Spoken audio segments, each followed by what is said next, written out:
The German officers had disappeared in a red mist at exactly 847 meters. Lieutenant Mikhail Kozlov watched through his spotting scope as the body crumpled behind a machine gun nest that had been pinning down Soviet infantry for 3 hours. It was a perfect shot, textbook execution, and Kozlov had made it from a concealed position that had taken him 6 hours to prepare. It was also his last shot from that position. Within 90 seconds, German counter-sniper fire began hammering the rubble pile where Kozlov was hidden. He pressed himself flat against the shattered concrete, feeling the impacts vibrate through the debris. They'd spotted his muzzle flash or the dust his rifle had kicked up, and now they knew exactly where he was. This was how Soviet snipers died in Sevastopol during the spring of 1942. You took your shot, got your kill, and then you either withdrew fast enough to survive, or you didn't. The Germans had excellent counter-sniper teams, well-trained marksmen with quality optics who could identify sniper positions and eliminate them with frightening efficiency. Kozlov survived by abandoning his rifle and crawling 200 meters through rubble under covering fire from his unit. When he finally reached safety, his hands were bleeding and his nerves were shattered. He'd gotten his kill, but he could never use that position again, and finding new positions that offered both concealment and good firing lanes was becoming nearly impossible. Back at the regimental command post, Major Andrei Volkov was studying the depressing statistics. Soviet snipers in the Sevastopol sector were averaging 12 confirmed kills before being killed or wounded. The Germans were better at counter-sniper work, and it was showing in the casualty rates. We're losing experienced marksmen faster than we can replace them, Volkov told his commissar. The problem is that after a sniper takes a shot, the Germans can locate the position too quickly. Our men don't have time to withdraw safely. Then they need to shoot and move faster. It's not that simple. The issue is muzzle signature. The flash, the smoke, the dust kicked up by the shot. The Germans spot these signatures and triangulate the position within seconds. By the time our snipers have cycled their bolts for a second shot, they're already taking counterfire. The commissar had no answer. This was a technical problem that couldn't be solved with political rhetoric or appeals to courage. That evening, a new sniper reported to the regiment. Lyudmila Pavlichenko was 24 years old, already a veteran with 53 confirmed kills from the fighting around Odessa. She was also a woman, which made her an anomaly in the Soviet military, despite the Red Army's official policy of gender equality. Volkov received her with polite skepticism. Female snipers existed, certainly, but most served in supporting roles or training positions. Combat sniping was brutal work that combined extreme physical hardship with constant danger. Comrade Pavlichenko, your record from Odessa is impressive. However, Sevastopol presents different challenges. The Germans here are experienced and well-equipped. Their counter-sniper capabilities are exceptional. Lyudmila set her equipment on the table, a Mosin Nagant rifle with a worn stock and a PE scope that had seen better days. Next to the rifle, she placed a small wooden spool wrapped with ordinary sewing thread. I'm aware of the counter-sniper problem, Major. I've developed a technique that addresses it. Volkov looked at the thread with confusion. What does sewing equipment have to do with sniping? Everything, if you use it correctly. May I demonstrate tomorrow? The next morning, Lyudmila went forward to the front lines with Lieutenant Kozlov as her spotter. He'd been assigned to evaluate her capabilities and, privately, to ensure she didn't get killed on her first day. Kozlov had his doubts about female snipers, but he kept them to himself. The Red Army didn't tolerate such attitudes officially. Even if they persisted unofficially, they moved through the shattered streets of Sevastopol, staying low as German artillery thundered in the distance. The city had become a maze of rubble and ruined buildings, every intersection a potential killing ground. Lyudmila studied the terrain carefully, rejecting several positions that Kozlov suggested as perfectly adequate. What's wrong with that position? Kozlov asked, frustrated. Good elevation, clear sight lines, concealed approach. It's too obvious, Lyudmila replied. The Germans know all the good sniper positions. They watch them. I need something different. She finally selected a spot that made Kozlov shake his head, a partially collapsed apartment building with a dangerous-looking pile of rubble that offered minimal cover. The sight lines were awkward, requiring the shooter to fire from an uncomfortable angle. "This is terrible," Kozlov said bluntly. "You're exposed, the angle is wrong, and if that rubble shifts, you'll be buried alive." "Exactly, which means the Germans won't expect anyone to shoot from here." Ludmilla began setting up, and Kozlov watched with growing confusion as she pulled out her spool of thread. She tied one end of the thread to her rifle's trigger guard and then carefully ran the string through several pieces of rubble, creating what looked like a completely random pattern. The string looped around broken bricks, threaded through holes in concrete, and finally ended about 3 meters away from where she positioned herself. "What are you doing?" Kozlov whispered, creating distance between me and my muzzle signature. "Watch." Ludmilla positioned herself 3 meters behind her rifle, which she carefully wedged between chunks of concrete to keep it stable and aimed. The thread ran from the trigger, through her improvised pulley system of rubble and debris, back to where she lay concealed in a depression that offered complete cover. "You're going to fire the rifle remotely?" Kozlov asked, understanding dawning. "Using the string to pull the trigger?" "Exactly. When I take the shot, the muzzle flash, smoke, and dust will appear at the rifle's position. But I'll be here 3 meters away, completely hidden. The Germans will spot the signature and start firing at where the rifle is, not where I am." Kozlov thought about this for a moment. "That's insane. How can you possibly aim accurately without being behind the rifle? You can't see through the scope from back here." "I don't need to see through the scope during the shot. I've already aimed the rifle. Look." She positioned the rifle so that Kozlov could see through the scope from his spotting position. The sight picture was perfect, aimed at a German observation post 600 meters away, where officers regularly appear to scan the Soviet lines. "I aim carefully before I retreat to my hidden position," Ludmilla explained. "The rifle is wedged solid, so the aim won't shift. When a target appears in the kill zone, you tell me. I pull the string, the rifle fires. The Germans see the signature at the rifle's position and waste ammunition, shooting at a rifle that nobody's behind. Meanwhile, I'm safe, and I could potentially take multiple shots before they realize what's happening." "Potentially?" Kozlov was skeptical. "You can't cycle the bolt remotely. After one shot, the rifle is useless." "After one shot from this position, yes, but I can set up multiple rifles in multiple positions, all with string triggers. I fire from position 1. The Germans respond. I move to position 2 and fire again. By the time they realize I'm not where my muzzle signature appeared, I've taken 3 or 4 shots from different locations." Kozlov stared at her. The technique was bizarre, completely contrary to every principle of sniping he'd been taught. Snipers were supposed to be one with their rifles, to feel every aspect of the shot. This was like shooting blind, trusting entirely in pre-aim and hoping the rifle didn't shift. But it was also brilliant. "How did you develop this?" he asked. "Desperation in physics. In Odessa, I kept getting pinned down after shots.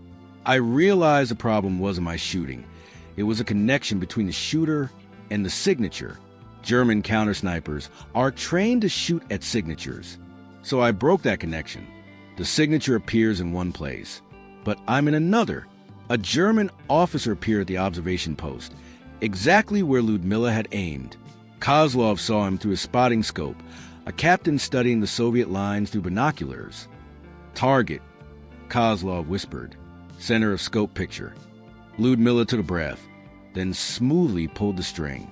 600 meters away, the rifle fired. The captain's binoculars shattered as the bullet struck him in the face, and he fell backward out of sight.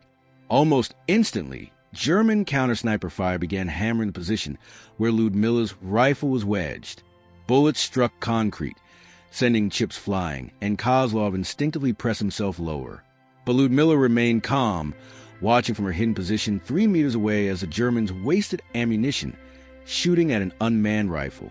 "They'll keep shooting for about 30 seconds, she said quietly. "They're trained to saturate the area to ensure the kill. Then they'll wait to see if there's movement." The counterfire stopped after 40 seconds. Silence fell over the ruined building. Kozlov could imagine the German snipers watching through their scopes, waiting for any sign of movement that would confirm their kill. "Now watch this," Ludmilla said.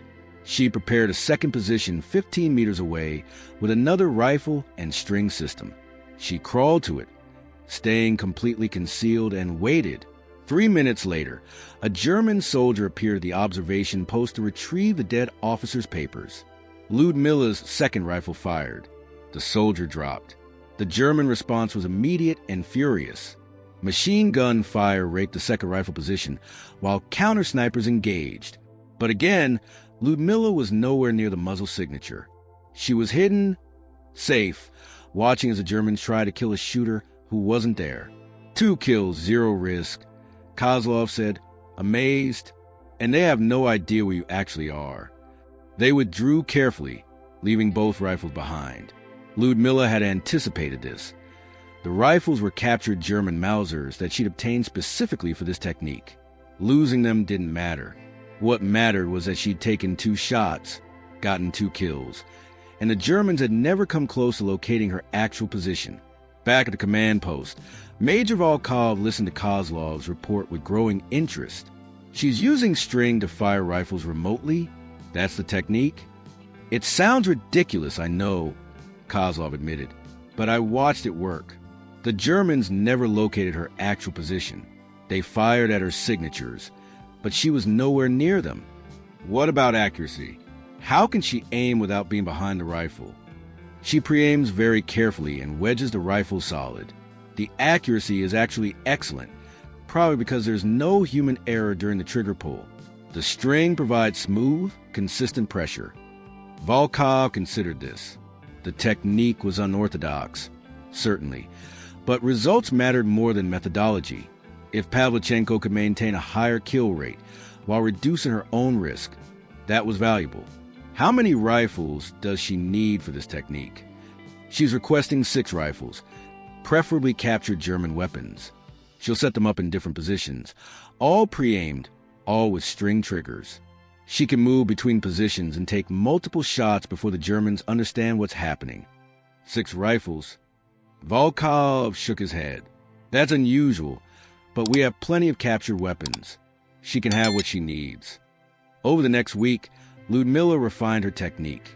She developed a system for rapidly setting up string trigger positions, learned to calculate exactly how much tension was needed for reliable firing, and practiced moving between positions without being detected. Other snipers began to notice her success. While they were still averaging 12 kills before being forced to withdraw or being wounded, Ludmilla was racking up kills at an astonishing rate. After 2 weeks, she had 23 confirmed kills with 0 close calls. Lieutenant Pavel Ivanov approached her one evening, curious and slightly defensive. "Comrade Pavlichenko, we've heard about your string technique. Some of the men think it's cheating. Real snipers shoot from behind their rifles." Ludmilla looked at him calmly. "Real snipers survive and get kills. I don't care if it looks unconventional. The Germans are dead and I'm alive. That's what matters. Can you teach us a technique?" "Of course, but you'll need to abandon some of your training. The technique requires thinking about sniping completely differently. You're not trying to make the perfect shot from the perfect position. You're trying to create a separation between yourself and your signature." Word spread through the sniper community. Some embraced Ludmilla's technique immediately. Others resisted, feeling it violated the principles of their craft. But the statistics were undeniable. Snipers using the string technique were surviving longer and killing more effectively. The Germans began to notice something was wrong. Hauptmann Friedrich Weber had hunted snipers across 3 countries and 2 years of war. He was a commander of the Wehrmacht's premier counter-sniper unit in Sevastopol, and his record spoke for itself. 41 confirmed Soviet sniper kills. He understood how snipers thought, how they moved, where they positioned themselves. But in June 1942, something changed and Weber couldn't explain it. "The patterns are wrong," he told his team during their morning briefing. "We're locating muzzle signatures, responding within seconds, saturating the positions with fire. But we're not finding bodies. We're not even finding blood trails. It's as if these Soviet snipers are vanishing after taking shots." Oberleutnant Hans Richter, Weber's second-in-command, had a theory. Perhaps they're using very fast withdrawal tactics. Hit and run. From positions that are completely exposed? Impossible. Some of these shots are coming from locations where withdrawal would take minutes. We're responding in seconds. They shouldn't be able to escape. Weber spread reconnaissance photographs across the table. Look at this position from yesterday. We took fire from this rubble pile, responded immediately, and found nothing. But when we investigated, we found a rifle wedged between concrete blocks. No shooter, just a rifle, aimed and ready to fire, but abandoned. Why would a Soviet sniper abandon a perfectly good rifle? That's what I want to know. Weber was systematic in his investigation. He began cataloging every anomalous sniper incident, shots that came from improbable positions, signatures that appear in locations where no shooter could survive, rifles found abandoned in kill zones. The pattern that emerged made no sense according to conventional sniper doctrine. On June 14th, Weber finally witnessed the technique in action. His unit was watching a suspected sniper position when they saw the muzzle flash. They responded instantly. 3 experienced marksmen firing at the signature location. Weber watched through his binoculars as their bullets struck exactly where the Soviet sniper should have been. But something was wrong. The follow-up shot came 30 seconds later from a completely different location, 50 meters away. Then another shot from a third position. Weber realized with growing shock that they were fighting multiple snipers working in perfect coordination, or something else entirely. "Cease fire," he ordered. "We're wasting ammunition." He studied the positions carefully. The shots were too perfectly timed, too coordinated. Unless the Soviets had developed some kind of superhuman communication system, these weren't multiple snipers. This was one sniper, using a technique Weber had never encountered. "They're firing remotely," Weber said slowly. "They're setting up rifles in multiple positions and firing them from concealed locations. The muzzle signatures we're seeing aren't where the shooters actually are." Richter looked skeptical. How could they fire remotely? Some kind of electrical trigger mechanism? "I don't know, but I'm certain that's what's happening. We need to capture one of these positions intact. I want to see how they're doing this."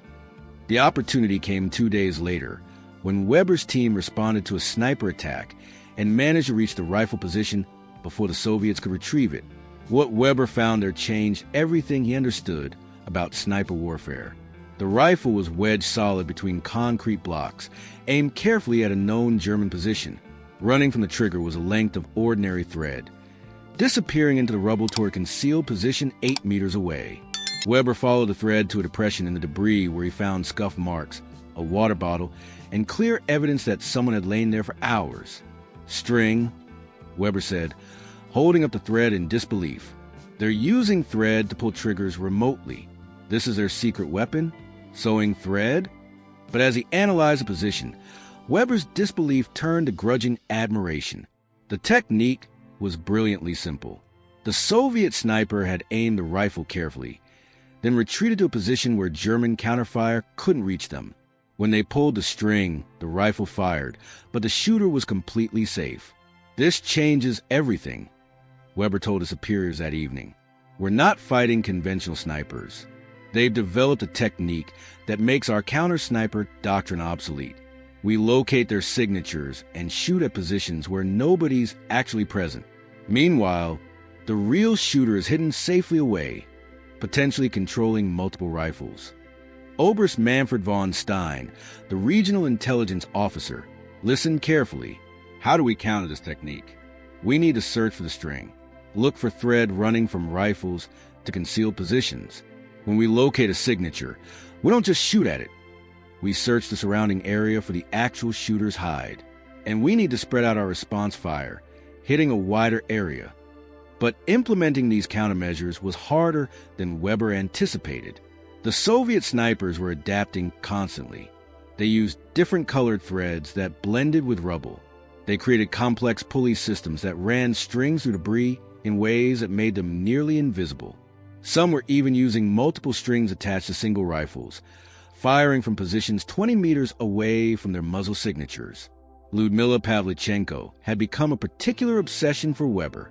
Intelligence reports indicated that a female sniper was operating in the sector with an extraordinary kill count. Weber's unit had engaged her positions multiple times without ever coming close to hitting her. "She's the best of them," Weber admitted to Richter. "Her positioning is perfect, her timing is impeccable, and she never makes the same mistake twice. I've been hunting snipers for 2 years, and I've never encountered anyone this good." The German High Command offered rewards for information about the female sniper. Propaganda leaflets dropped over Soviet lines promised safe passage and generous payment for anyone who could identify her location or capture her. The efforts were desperate and largely ineffective. Meanwhile, Ludmilla continued perfecting her technique. She developed variations that made it even more effective. Sometimes she'd set up decoy positions with unloaded rifles and string triggers, drawing German counterfire completely empty locations while she shot from somewhere else entirely. Other times she'd fire manually from one position while having string trigger rifles set up nearby, creating the illusion of multiple snipers. Her kill count climbed steadily. 30 kills, 40, 50. The numbers were unprecedented for Sevastopol sector, and other snipers were studying her methods carefully. Lieutenant Kozlov, who became her regular spotter, was amazed by her consistency. "How do you maintain your accuracy with this technique?" Most snipers need to feel the rifle to make micro adjustments during the shot. "The technique forces you to be more precise during the aiming phase," Ludmilla explained. "When you know you won't be behind the rifle during firing, you aim more carefully. You calculate wind, distance, and target movement perfectly. There's no room for error because you can't make adjustments during the trigger pull. And that makes you more accurate?" "In some ways, yes. Human error during trigger pull is one of the biggest sources of inaccuracy. Flinching, jerking, inconsistent pressure, all eliminated when you use a string. The trigger pull is perfectly smooth and consistent every time." By early July, Ludmilla had 73 confirmed kills, more than 6 times the average for snipers in her sector. The disparity was so dramatic that Soviet command launched an investigation to verify her numbers. They interviewed witnesses, examined German casualty reports, and reviewed intelligence intercepts. Everything confirmed that her count was accurate. Major Volkov filed a report recommending her for Hero of the Soviet Union, the nation's highest honor. Comrade Pavlichenko has revolutionized sniper warfare through tactical innovation. Her technique has been adopted throughout the Sevastopol sector, and Soviet sniper effectiveness has increased by approximately 300%. German counter-sniper capabilities, previously superior to ours, have been rendered largely ineffective against snipers using her methodology. But success brought danger. The Germans were becoming more sophisticated in their responses, and Hauptmann Weber was getting closer to understanding how to counter the string technique. August 1942 brought the final German offensive against Sevastopol. The city was collapsing under relentless bombardment, and Soviet forces were preparing for evacuation.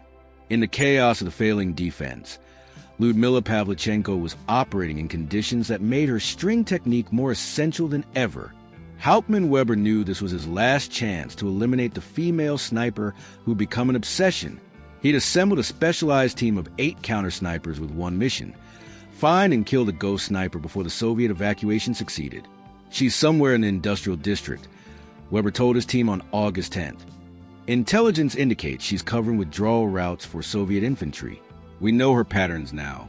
She uses multiple rifles, string triggers, and rapid position changes. We don't shoot at her signatures anymore. We search for her actual hide." Weber's team moved through the ruins with painstaking care, knowing they were hunting the deadliest sniper in Sevastopol. Every pile of rubble could conceal her. Every shadow could hide the thread that would betray her position. Ludmilla was aware she was being hunted. Soviet intelligence had intercepted German communications about the special counter-sniper unit assigned specifically to eliminate her. She'd adapted her technique once again, creating even more elaborate setups with longer strings and more concealed firing positions. On the morning of August 12th, she'd established 5 separate rifle positions across 200 meters of ruined factory buildings. Each rifle was carefully aimed at German positions, threatening Soviet withdrawal routes. The string systems were her most sophisticated yet, some running through pipes, others threaded through building frames, all designed to be nearly invisible. Weber's team was closing in, using systematic search patterns to eliminate potential sniper hides. They'd found 2 of her abandoned rifles already. Studying the string systems to understand her methodology, Weber was impressed despite himself. The engineering was clever, the positioning was brilliant, and the execution was flawless. "She's near," Weber told Richter. "I can feel it. She's watching us right now, deciding whether to take a shot or withdraw." He was correct. Ludmilla was hidden in a collapsed section of factory roof, watching through gaps in twisted metal as the German counter-sniper team moved methodically through the ruins. She had a clear shot at Weber himself, but taking it would reveal her position to 7 other expert marksmen. She made her decision. Her mission wasn't to kill one German officer. It was to protect the Soviet withdrawal. She needed to create chaos and then disappear. She pulled the first string. 300 meters away, a rifle fired, its bullet striking a German machine gun position that was targeting Soviet infantry. The Germans responded exactly as she expected, but Weber's team didn't. Instead of shooting at the signature, they began searching the area around it, looking for the thread. Ludmilla pulled the second string from a different position. Another rifle fired. Another German position was hit. Weber's team split up, half pursuing the second signature, while half continued searching near the first. "She's playing us," Weber realized. "Every shot is meant to divide our attention and protect Soviet withdrawal. We're not going to catch her by chasing signatures. We need to predict where she actually is." He studied the terrain, thinking like a sniper. Where would he position himself to control 5 different rifles across this area? Where was the one spot that provided concealment while offering access to multiple string trigger positions? His eyes settled on the collapsed factory roof. It was the perfect hide, elevated, concealed, with sight lines to every rifle position he'd found. It was also incredibly dangerous, barely stable rubble that could collapse at any moment. Most snipers would reject it as too risky. But Ludmilla wasn't most snipers. "There," Weber pointed. "The roof collapse. That's where she is." Ludmilla saw them moving toward her position and knew her time was up. She pulled 3 more strings in rapid succession, creating a barrage of fire from her remote rifles that forced the Germans to take cover. In the confusion, she withdrew, moving through a collapsed factory with practiced efficiency. Weber's team reached the roof position 30 seconds too late. They found her hide, the depression in the rubble where she'd lain, the water bottle she'd left behind, the intricate web of strings running to 5 different rifle positions. But Ludmilla herself was gone, disappearing into Sevastopol's ruins like smoke. "Incredible," Richter said, examining the string system. She was controlling 5 rifles from here simultaneously. "Look at this setup. The threads are color-coded, so she knew which one fired which rifle. This is engineering, not just sniping." Weber held up one of the threads, studying it in the sunlight. Ordinary sewing thread, the kind any household would have. This simple material, combined with extraordinary tactical thinking, had created the most effective sniper in Sevastopol. "She wins," Weber said quietly. "We're evacuating tomorrow." She protected her people's withdrawal, survived every attempt to kill her, and revolutionized sniper tactics in the process. "I hope I never face her again." Ludmilla escaped Sevastopol during the final evacuation on August 15, 1942. By then, her confirmed kill count had reached 107, with estimates suggesting the actual number was considerably higher. She'd survived 4 months of intensive combat without a single injury, protecting countless Soviet soldiers during their withdrawal. Her string technique had spread throughout Soviet sniper units. Training manuals were updated to include remote firing systems. Snipers across the Eastern Front began experimenting with variations, creating increasingly sophisticated ways to separate themselves from their muzzle signatures. German counter-sniper doctrine had to be completely rewritten to account for shooters who weren't where their shots appear to come from. After Sevastopol, Ludmilla continued fighting until June 1942, when shrapnel from a mortar round wounded her seriously enough to end her combat career.